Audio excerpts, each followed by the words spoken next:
When the world falls into a neon eclipse, the only light that remains is the fire burning within your own soul.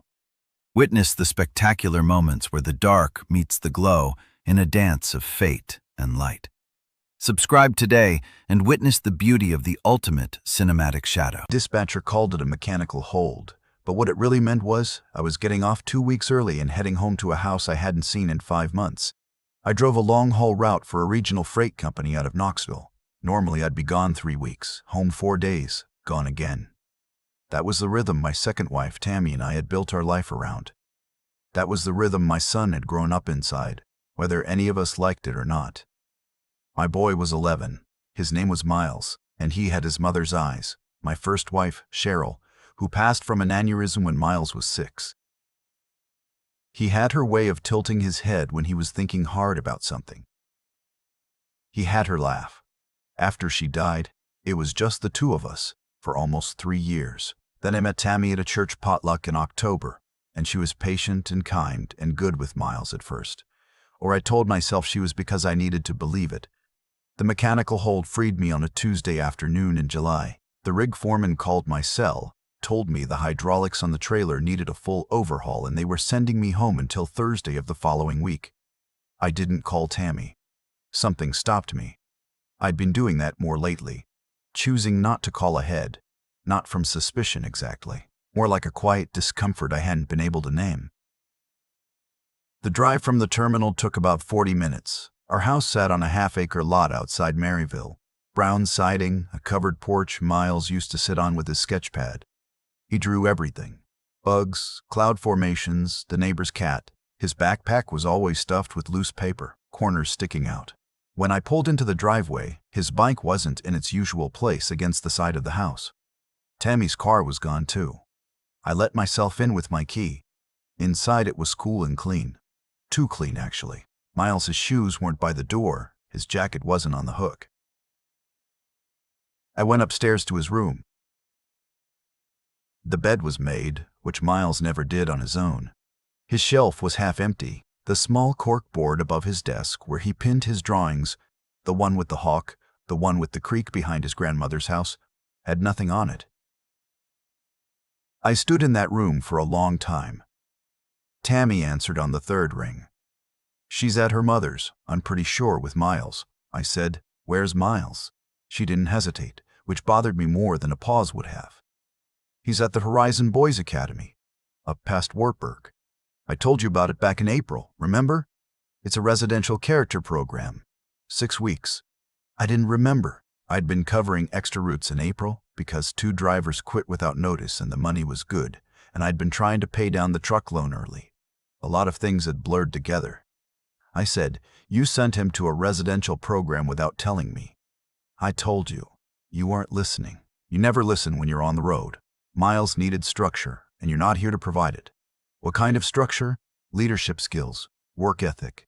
Getting him off those sketchbooks and into the real world. He's 11. He was barely passing math. He spent every afternoon drawing imaginary animals. This is good for him. I want the address." She gave it to me after about 10 seconds of silence, and then she said something about how I was going to embarrass him and disrupt the whole program, and that the director, a man named Dr. Cal Pruitt, had personally assured her Miles was thriving. I was already in my truck. The drive to Wartburg was an hour and 15 minutes on a good day. I pushed it to 55 minutes. The roads turned from 4-lane to 2-lane to something that barely qualified as either. The GPS kept recalculating. I passed cattle farms and a grain elevator and a Dollar General that looked like it hadn't changed since 1994. Horizon Boys Academy was at the end of a gravel road that ran about a quarter mile off the county highway. The sign at the turnoff was new, professional looking. Dark green background, gold lettering. Building character through discipline and service. The main building was a converted farmhouse with a newer structure attached to the back. Concrete block, industrial, the kind of addition that didn't try to match anything. There were 2 other buildings further back on the property. A barn with the doors closed. A long, low structure with no windows on the sides I could see. It was 4:30 in the afternoon. I'd expected to find kids outside doing something recreational. Instead, the property was quiet. I parked and walked toward the farmhouse. A man in a polo shirt came around the side of the building before I reached the steps. 50-something, solid build, the practiced smile of someone who dealt with parents regularly. "Can I help you?" "I'm here for my son." Miles Hart. His expression didn't change, but something behind his eyes did. "Mr. Bod." "Harte, I'm Dr. Pruitt. We weren't expecting you." "Where are the boys?" "Afternoon work rotation." "This is a structured environment. We don't allow unscheduled visits during activity periods. I want to see my son." "I understand your concern, but interrupting his session could undermine 6 weeks of progress. We've seen real growth in Miles. He came in with some significant attitude issues. He's a quiet kid who likes to draw." Dr. Pruitt smiled like I'd said something naive. Mr. Pruitt smiled like I'd said something naive. "Harte, avoidant creative behavior is often a symptom of deeper." "Take me to him." The smile held. "Let me call our family liaison. She can." I started walking toward the back of the property. He stepped in front of me. "This is private property, and you don't have authorization. He's my son. You signed a participation agreement giving us custodial authority for the program period. Miss Tammy Hart signed as co-guardian. If you remove Miles without our written consent, that's a violation of the contract." "I'm not a lawyer," I said. "Show me where my son is." 2 men came around the corner of the concrete block building. Not staff. Bigger than staff. The kind of men you hire when you expect people to push back. I wasn't scared. I was calm in a way that felt dangerous, even to me. 5 months of loading and unloading freight in truck stops from here to Memphis had kept me in better shape than I had any right to be at 43.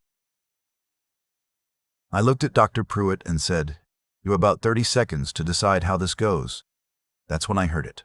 Around the far side of the barn, the sound of something repetitive and dull. Wood against wood, metal on concrete. Work sounds.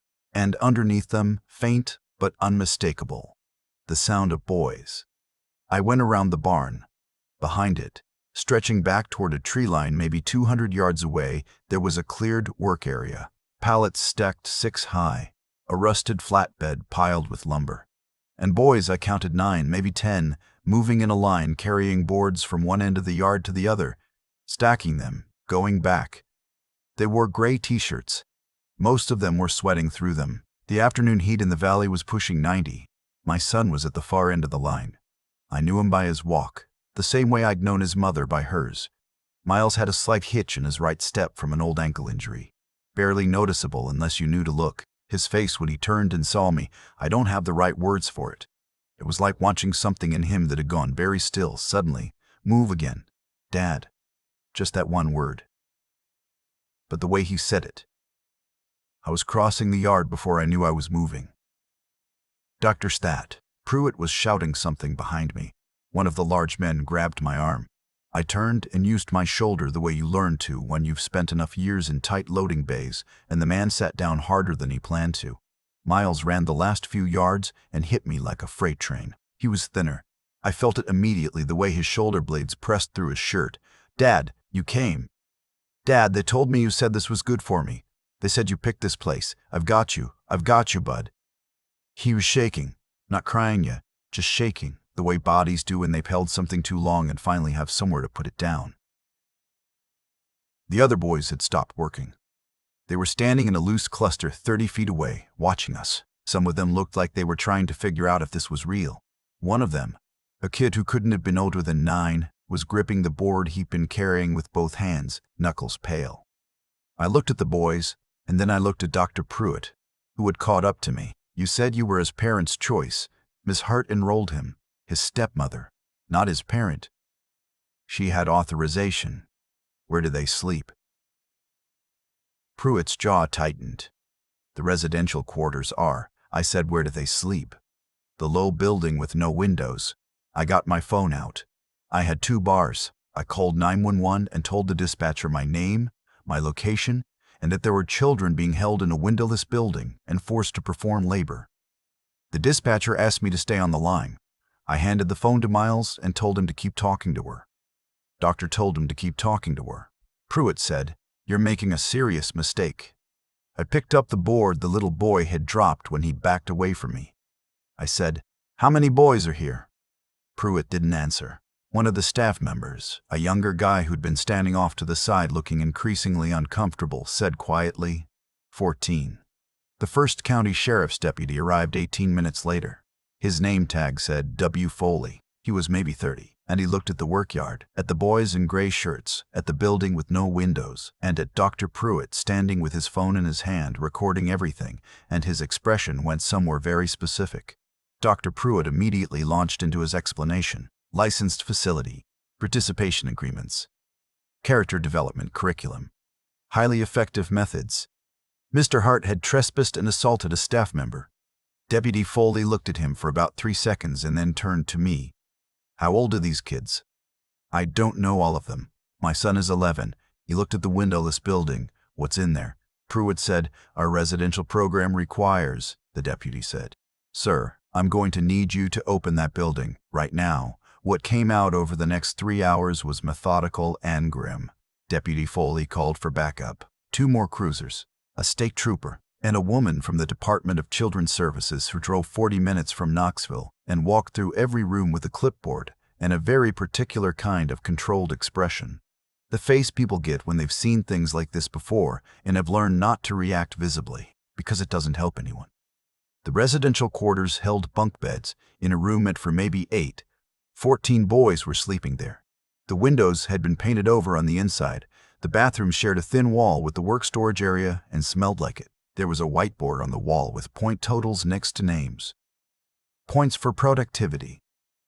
Points deducted for complaints. The work logs showed the boys had been moving lumber, clearing brush, re-roofing one of the outbuildings, and doing general farm maintenance since 6 in the morning, with a 30-minute break for lunch. Lunch was documented as sandwiches. Dinner was documented as sandwiches. Dinner was documented as soup. There was a room they called the Reflection Suite. It was a repurposed storage closet with a cot, no window, and a motivational poster on the wall that said champions are forged in silence. Miles had been in there twice, once for asking when his dad was coming, once for crying at night. That last one made it hard for me to stay in the room. A paramedic put a hand on my shoulder and I stood there in that hallway until I could breathe normally again. Miles sat with me in my truck while the investigation unfolded around us. He'd stopped shaking by then. He was leaning against my arm with his head down, not talking. After a while, he said, I thought you wanted me there. They showed me a letter.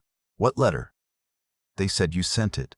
Said you were working on yourself, and I needed to work on myself, and I needed to work on myself too. It sounded kind of like you. I never sent any letter. I know that now. There was a boy named Theo sitting on the far side of the parking lot, with a deputy's jacket around his shoulders. He'd been there the longest. 9 weeks instead of the promised 6 because his mother hadn't paid the continuation fee, and Pruitt had held him as what the financial records would later describe as a scholarship worker. The boy on the far side of the lot was 8 years old. Tammy arrived around 7. She'd driven straight from her mother's house and she looked scared in the way people look when they realize they have seriously miscalculated something. She tried to talk to Miles through the truck window. He looked at her for a moment and then looked away. She kept saying, I didn't know it was like this. The website had testimonials. Other parents had sent their kids. Dr. Pruitt had a PhD. I said, did you actually visit before you sent him? She didn't answer that. I told you he needed structure.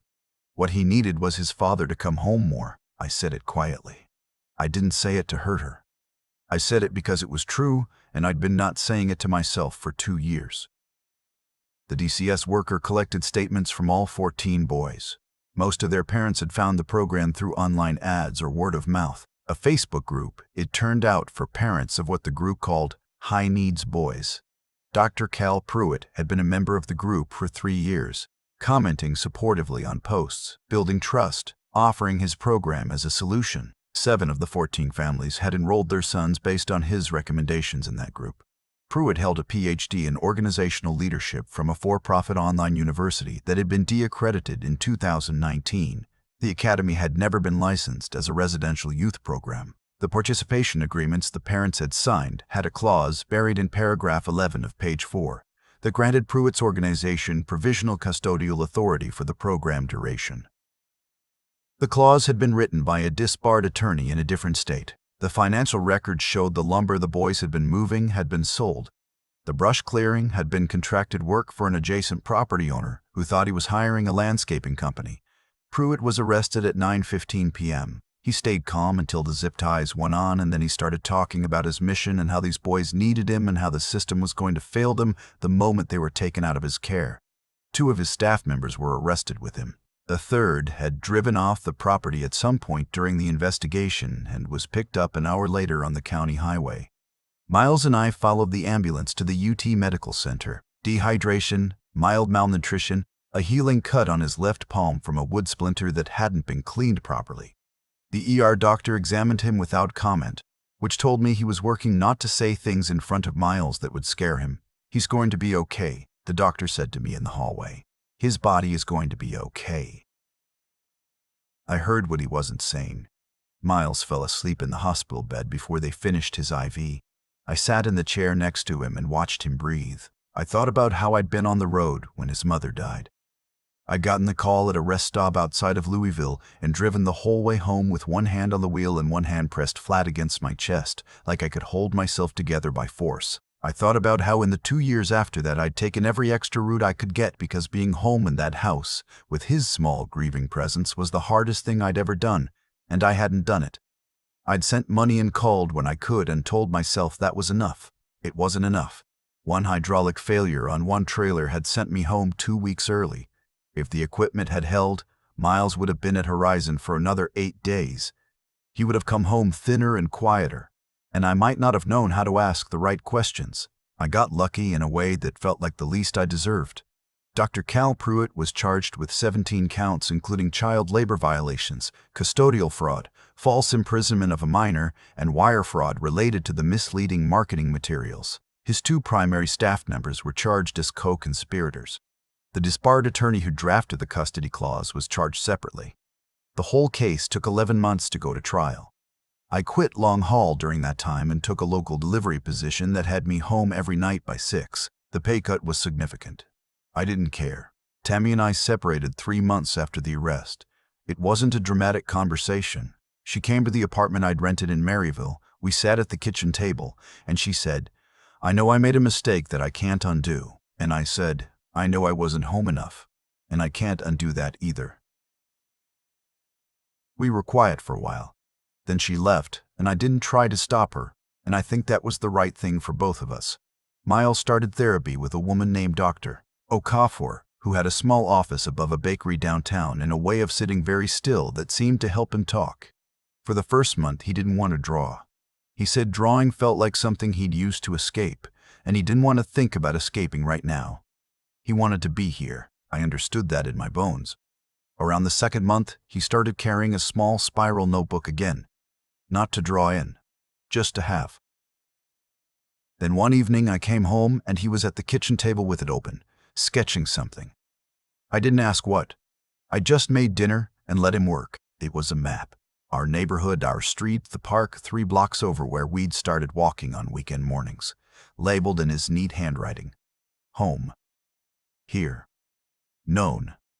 The trial ended with Pruitt receiving 38 years in federal prison. His 2 staff members received 15 and 12 years respectively. The judge's sentencing statement specifically mentioned the financial exploitation of families seeking help for struggling children and the deliberate targeting of single-parent households where the absent parent would be less likely to question the program's practices. I sat in the back of the courtroom that day. Miles wasn't there. I hadn't wanted him anywhere near Pruitt. But Theo was there, the boy who'd been held 9 weeks with his mother. He was 9 now and wore a clip-on tie and kept adjusting it. When the sentence was read, his mother put her hand over her mouth. Theo looked at the ceiling. I don't know what he was thinking, but he nodded once, slowly, like something had been confirmed for him that he'd needed confirmed. A year after the trial, Dr. Okafor suggested Miles might benefit from connecting with some of the other boys.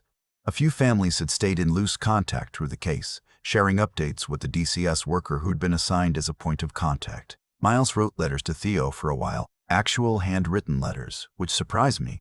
When I asked him about it, he said, "He gets what happened without me having to explain."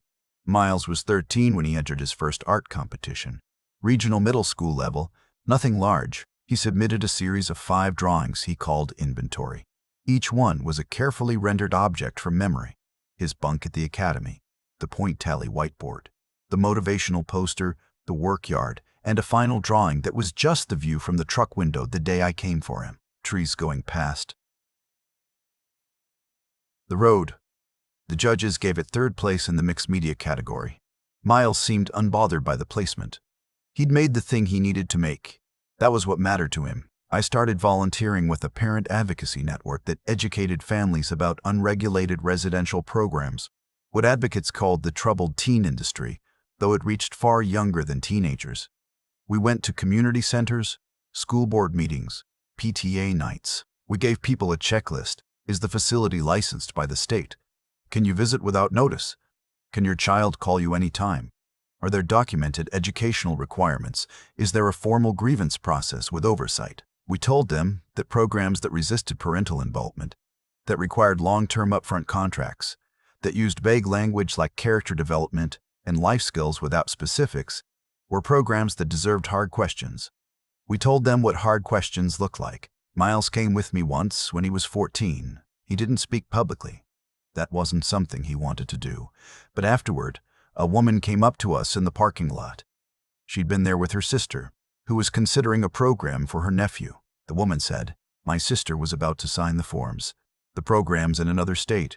She said after hearing you, she's going to visit first and ask for the licensing documentation before she signs anything." Miles looked at her and said, "That's good. That's the right thing to do." Driving home that night, he was quiet for a while, watching the highway go past. Then he said, "Do you think those other programs are as bad as that one? Some of them are worse." He thought about that.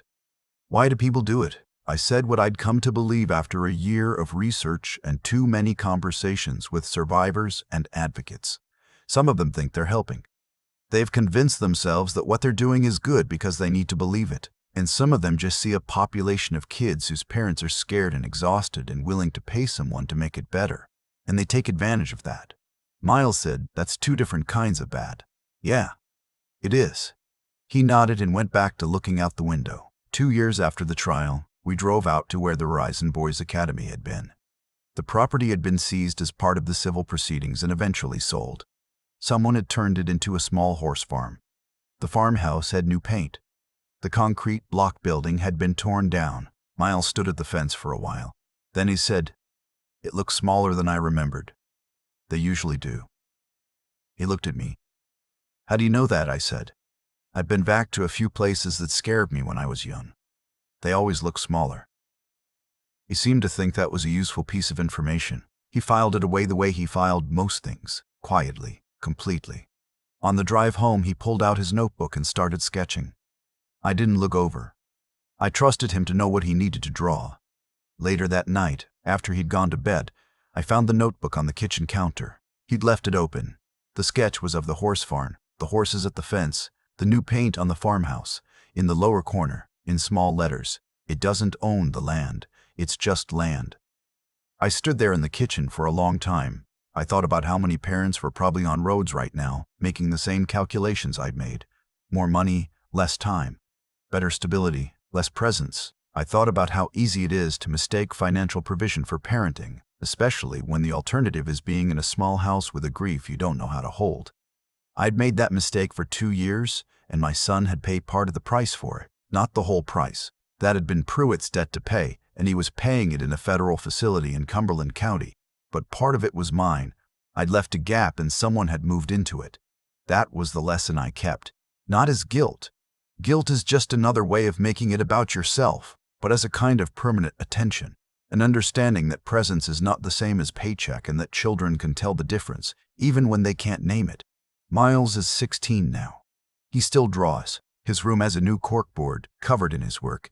Ink studies, watercolors, a few pieces I'm honestly not sure I understand, but that his art teacher says show real technical development. He has 2 close friends, a group chat I am not in, and a quiet confidence that I don't think he would have found easily if the road had gone differently. He still holds my arm sometimes, just for a second, when we're standing somewhere together. He doesn't seem to know he does it. I don't point it out. Some things you just let be. I still think about that notebook Miles left open on the kitchen counter. The sketch of the horse farm, the new paint, the horses standing easy at the fence, and that line in the corner in his small, careful handwriting. It doesn't own the land. It's just land. He was 13 years old when he wrote that. I don't know where he learned to think that way.